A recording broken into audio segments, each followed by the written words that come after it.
somersault. That is the beginning of wisdom.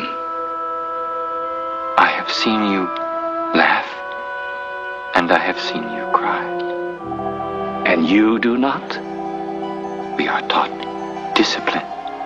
The purpose of discipline is to live more fully, not less. They all said we never could be happy. They laughed at us and how. But ho, ho, ho, who's got the last laugh now?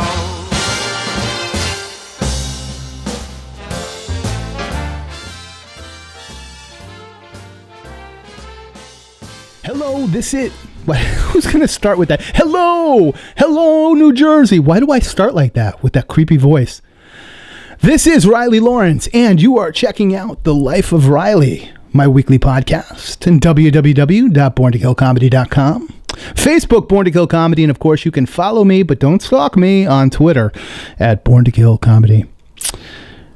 Anyway, welcome to the show. As I like to start every show, I like to remind everybody, this is my 100-year certified contract that this show will remain on the internet airwaves until 2114. It's privately funded. It takes a lot of the pressure off. I'm not interested in the networks. Well, I am interested in the networks. I mean, I'm really interested in the networks. But at the very least, I've guaranteed that this show will be one of the longest running web series podcasts in history. And frankly, I won't be around to dispute it. So stay tuned. And hello, people of the future. You know, I should get into the habit of welcoming future people, right? Because I should give them a little attention. You never see that much, right? In a sitcom or in a talk show where you know it's going to go into syndication and they really don't acknowledge people of the future. But me knowing I've got a 100-year run, hello, future people. And I implore you, please, in 2114, do something for me. If you enjoy the show, do whatever that DNA crystallization, bring me back, put me in the petri dish, and we'll do the show for another 100 years. But maybe just bring me back with a little more hair would be nice. Although I like my dome. People tell me I look like Bruce Willis. I get Bruce Willis a lot, which is good, except I'm Jewish. I'm more like a Bruce Willis, a Jewish Bruce Willis. I don't want to die hard, you know. I live hard. It's hard living, you know. Yeah, bro, break a hip or something, but that's not the point. Anyway, this week we're going to do something different. I want to do one of my segments, which I call So I Was There. And if you're not familiar with it, I'm going to break it down for you. I'm working on a one-man show. I've got a lot of life experience stories, and just to intro them quickly, it's like, in the quotes, so I was there. Just let you know, I was there. So I was there. So what? So I was there. But it just sets it up. I don't need a big deal about it. It just makes it the flow go easy. So when I say, so I was there, we can just enter that scene right from that moment. So I was there. So I was there. I should tell you what this, I don't know if you know Del Close. Del Close passed away, may he rest in peace. Del Close was one of the founders of Second City Improv, and was a tremendous force in a lot of the early not ready for primetime players, where I personally cut my teeth watching Belushi, Aykroyd, Jane Curtin, Garrett Morris, Chevy Chase, Bill Murray, Gilda Radner, Lorraine Newman, and Jane Curtin. Am I forgetting anybody? I don't think so. Of course, Franken and Lewis, and it goes on. The list goes on. And of course, Lorne Michaels. But those were the days. You know, those were the days when I really was being formulated, when I was in the comedy stew, so to speak. But Del Close was one of the founders of Second City in Chicago, and he had a heroin problem. He didn't hide it, but he was a monster. I mean, not a heroin. Maybe he was a heroin monster, but he was a monster of comedy, and he was a tremendous talent. And the Strasberg to actors would be Del Close to improv, at least in my opinion. Anyway, so I was there. I was doing stand-up in New York, and I believe it was 1987, maybe 1988. And it was just anywhere I could get on a stage, right? Anywhere I could go. And there was a place called the Eagle Tavern. And I don't know if it's still there. Google it.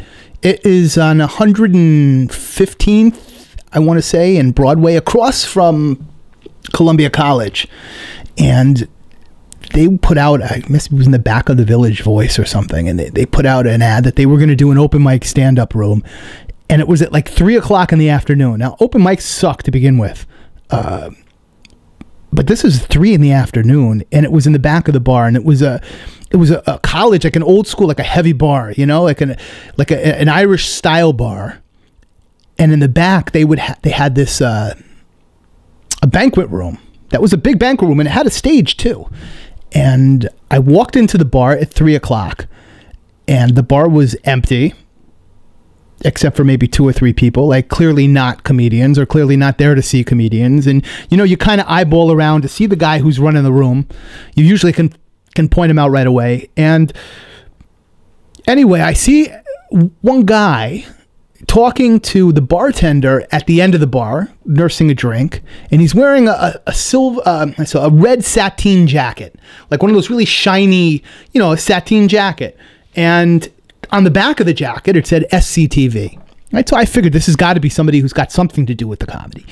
And maybe this is the guy that was running the room. I walked over and I said to the guy, "Are you running the room?" At the time, I didn't even recognize him because you would never think at this empty bar in the middle of the day there would be Del Close. But there was Del Close. And he said, "No, he's not running the room." And I kind of looked at him. He's not a comic. And I said, I know this face from somewhere. I know this guy. And then I put it together and I looked and I said, "Del?" And he shook my hand and was very cool about it. And I'll tell you something. I was smitten because I wanted to pick his brain, and I wanted to talk about Belushi, and I wanted to talk about the early days, and I wanted to talk about Second City and Gilda Radner, and I couldn't get the words together. But he asked me if I was a comic, and I told him I was. And he said, "Are you here to perform?" And I was almost embarrassed. You know, I said, "Yeah." I said, if there is a show, meaning if there's a crowd, and if it's now, especially Del is here, it's got to be right. I'm not gonna get on stage. Anyway, sure enough, the guy who was running the room was in the back. He comes out, and I introduce myself, and he says to me, "Oh, okay, well, we're gonna wait for some people to get here." I said, "Is anybody here?" He says, "Take a look in the back." So I go into this big room, and I was surprised at the size of it because it was like a hall, like a banquet hall in the back. And there was a proper stage at the back, and they had proper lighting, and they had a lot of seats that were already set up. Like I'm sure they did it, some sort of a theater or on the weekends or whatever. They had other shows there. But there wasn't one person. And I'm not saying like the proverbial one person. There was not one person there.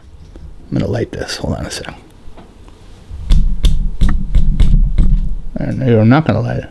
How cool is that?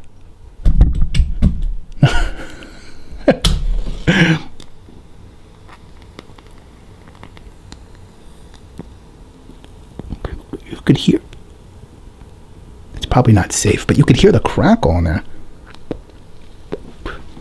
You can hear the cancer. Oh, God forbid. Don't even say that. Ya bracha zain. So there wasn't one person, not even one person. And I went immediately back outside to talk to Del. And I asked him, I want to think specifically. What was it? I said specifically, my first question was, I said, what was it like working with Belushi? And I wanted to get into some SNL stuff. And he said, "We're not going to talk about me. We're not going to talk about other things. We're going to talk about your performance tonight." And I said, "Are you kidding me?" I said, "My performance? You want to talk about what I'm going to do here in front of nobody?" He says, "I'm going to give you a valuable lesson. This is the MS, okay? This is the truth." He says, You know, no matter how many people are there, how small, how big, the only thing that matters is the integrity of your work, of what you put into it. And I'm sitting there and I'm like, you're hearing it from like the comedy Jesus. I'm soaking it in. I'm like a puppy dog. I said, I get it. I get it. You know, I understand. And I'm going to give it my 100%, regardless of who's here or who's not there. And some time passed and we had an opportunity to talk and had a couple drinks. And then the guy says, listen, we're just going to start. We're going to start. He goes, I'm going to MC and I'm just going to bring you up. And I said, there's nobody. And I wasn't kidding. When I said that there's not one person, there's nobody there. There's not even a person in the room. And I said, you don't want to wait. And then Del put his hand on my shoulder. He says, I'll be there. I'll be there. And that's all I needed to hear, right? Now I felt like I could have been given a command performance for the Queen of England, right? So I go in, the MC guy doesn't do any warm-up. He just walks up onto the stage. Now, mind you, it's a completely empty room. Like, it looks like a theater setup, but it's completely empty, like with an echo and everything. And the guy calls me up to the stage. Please welcome at the time Larry Tompkins. Oh, I hate Larry. The guy goes, please welcome Larry Tompkins. And then the two of them, as he's walking off, he's clapping. And then Del, who I could see past the light, right by the back, standing by the door, he claps. And then I start to go into my act. And the first words that started to come out of my mouth, I can clearly see Del had turned around, pushed the doors open because I could see the light of the bar coming in, and walks out of the bar. Walks out. What am I thinking? I do my show. The MC has walked out. There's nobody in the room. Absolutely nobody in the room. I do my act. I do my bits. I say thank you. I get off the stage. There's nobody to bring up. I go outside. Del's sitting back down at the bar. I sat down next to him. He goes, how did it go? That was Del. That was his way of teaching. Like Grasshopper, you know? That was his way of teaching the integrity of doing something, regardless of who's there. Thinking somebody's going to be there on just so many complex levels. Or maybe he was just a little jittery from heroin. I don't know. All I'm saying is that it stuck with me and it lasted many, many years to this day. To this day. And I was in the conservatory here at Second City, and I always felt like I kept a little bit of Del with me. So that's my Del Close story. So I was there. I'll see you next time. BornToKillComedy.com. This is Ryely Laurence for The Life of Ryely. Peace out.